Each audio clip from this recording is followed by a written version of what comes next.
بسم اللہ الرحمن الرحیم، السلام علیکم ورحمۃ اللہ وبرکاتہ۔ محترم ناظرین کرام، آج آپ کو سورہ کوثر کا ایک بہت ہی نایاب اور مجرب وظیفہ بتا رہے ہیں۔ آپ نے یہ وظیفہ صرف اور صرف 3 دن کرنا ہے۔ صرف 3 دنوں کے اندر آپ کی جو بھی بڑی سے بڑی حاجت ہوگی، جس بھی مقصد کے لیے آپ اس وظیفے کو پڑھو گے، آپ کا وہ مقصد انشاءاللہ 3 دنوں کے اندر پورا ہو جائے گا۔ آپ کا مقصد کوئی بھی ہو، آپ کی حاجت جتنی مرضی بڑی ہو، چاہے آپ کی پریشانی کوئی بھی ہو، آپ جس بھی مقصد کے لیے اس وظیفے کو پڑھو گے، آپ کا وہ مقصد انشاءاللہ تعالی 3 دنوں کے اندر پورا ہو جائے گا۔ لیکن واضح کر دیں کہ آپ نے یہ وظیفہ صرف جمعرات، جمعہ اور ہفتے والے دن ہی کرنا ہے، یعنی جمعرات سے شروع کریں اور ہفتہ کو مکمل کر لیں۔ آپ نے 3 دن یہ وظیفہ کرنا ہے۔ انشاءاللہ یہ وظیفہ کرنے سے آپ کی ہر جائز حاجت پوری ہوگی اور آپ کی بڑی سے بڑی پریشانی ختم ہو جائے گی۔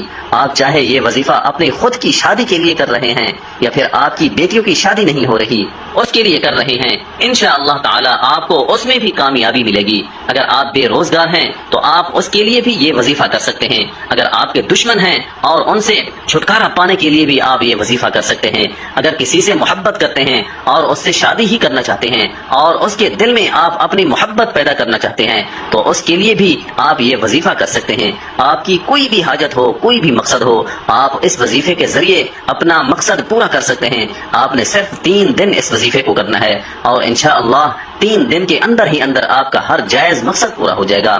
اس وظیفے کو شروع کرنے سے پہلے درود شریف لازمی پڑھیں۔ درود شریف آپ ہمیشہ ہی ابراہیمی درود شریف پڑھا کریں۔ آپ نے وظیفہ کس طرح کرنا ہے؟ آپ نے سورہ کوثر پڑھنی ہے۔ تمام مسلمان اچھی طرح جانتے ہیں کہ سورہ کوثر قرآن پاک کی سب سے چھوٹی سورت ہے۔ اس کی 3 آیتیں ہیں اور یہ قرآن پاک کے 30ویں پارے میں ہے۔ آپ کی کوئی بھی حاجت ہے، کوئی بھی مقصد ہے، لیکن شرط یہ ہے کہ وہ مقصد صرف جائز ہی ہونا چاہیے۔ اس کو ذہن میں رکھ کر آپ نے یہ وظیفہ کرنا ہے۔ وظیفہ کرتے وقت پورا دھیان آپ کا وظیفے پر ہی ہونا چاہیے، دل میں کوئی بھی وسوسہ نہ آئے۔ انشاءاللہ اس وظیفے کو کرنے کے بعد آپ کی اللہ سے مانگی ہر دعا قبول ہوگی۔ آج کا وظیفہ خاص طور پر ان تمام بہنوں اور بھائیوں کے لیے ہے جو شدید پریشان ہیں، جو اکثر کہتے ہیں کہ ہم مالی طور پر شدید پریشان ہیں، ہمارے رزق میں رکاوٹیں ہیں، ہمارے رزق میں مسئلے مسائل ہیں، اور کہتے ہیں کہ ہم جس کام میں بھی ہاتھ ڈالتے ہیں ہمیں تو صرف نقصان ہی ہوتا ہے، ہمیں تو ایسا لگتا ہے کہ ہمارا رزق بالکل بند ہو چکا ہے، کوئی راستہ ہمیں سمجھ ہی نہیں آتا، اندھیرے میں ہی ٹامک ٹوئیاں مار رہے ہیں۔ آپ ہی ہمیں بتائیں کہ ہم کیا کریں، ہم ایسا کون سا خاص وظیفہ پڑھیں؟ لیکن اگر کوئی وظیفہ کریں بھی تو ہمارا کیا گیا، کوئی بھی وظیفہ اثر ہی نہیں کرتا۔ تو ناظرین کرام، آج ان تمام بہنوں اور بھائیوں کے رزق اور دولت کے جتنے بھی مسئلے مسائل ہیں انشاءاللہ تعالی وہ سارے کے سارے حل ہو جائیں گے، اور انشاءاللہ جو لوگ قرضوں میں ڈوبے ہوئے ہیں، جن لوگوں کا بال بال قرضوں میں جکڑا ہوا ہے، ان کا قرض بھی اتر جائے گا کہ انہیں خبر بھی نہیں ہوگی، اور جو بندہ نوکری کے لیے شدید پریشان ہے، رزق کے جتنے بھی مسائل ہیں، ان سب مسائل کے لیے آپ کو اس مسئلے کو ذہن میں رکھتے ہوئے یہ وظیفہ کرنا ہے۔ یہ وظیفہ آپ کسی بھی وقت اور کسی بھی جگہ پر کر سکتے ہیں۔ بے شک آپ اسے چلتے پھرتے کر لیں یا پھر جہاں بھی آپ موجود ہوں، کچن میں موجود ہوں، چارپائی پر ہوں، سفر میں ہوں، یا گھر میں کوئی کام کر رہے ہوں، باہر کسی پارک میں چہل قدمی کر رہے ہوں، یا پھر کھیتوں میں کام کر رہے ہوں، آپ بآسانی اس وظیفے کو کر سکتے ہیں۔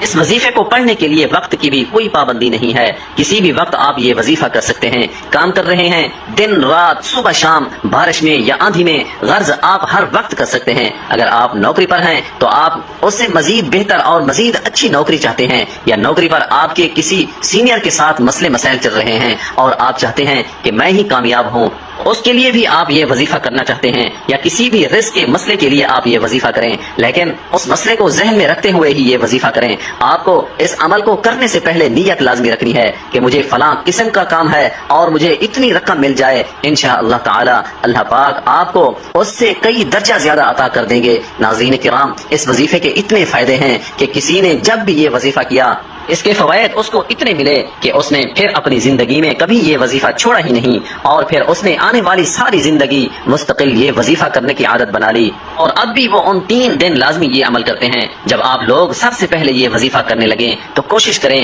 کہ اس وقت بھی باوضو ہو جائیں۔ وضو کرنے کے بعد اگر آپ لوگ گھر میں موجود ہیں تو سکون سے ایک جگہ بیٹھ جائیں۔ کبھی بھی جلد بازی میں آپ لوگ کوئی بھی عمل یا وظیفہ بالکل بھی نہ کرنا، بلکہ مکمل سکون اور اطمینان سے آپ لوگ کہیں بیٹھ بیٹھ جائیں سب سے پہلے 7 مرتبہ درود پاک پڑھ لیں، لیکن یاد رکھیں کہ درود شریف آپ ہمیشہ ابراہیمی درود ہی پڑھا کریں، اور درود ابراہیمی تو دنیا کے ہر مسلمان کو آنا چاہیے، کیونکہ درود ابراہیمی کے بغیر تو نماز بھی اللہ تعالیٰ کی بارگاہ میں قبول نہیں ہوتی۔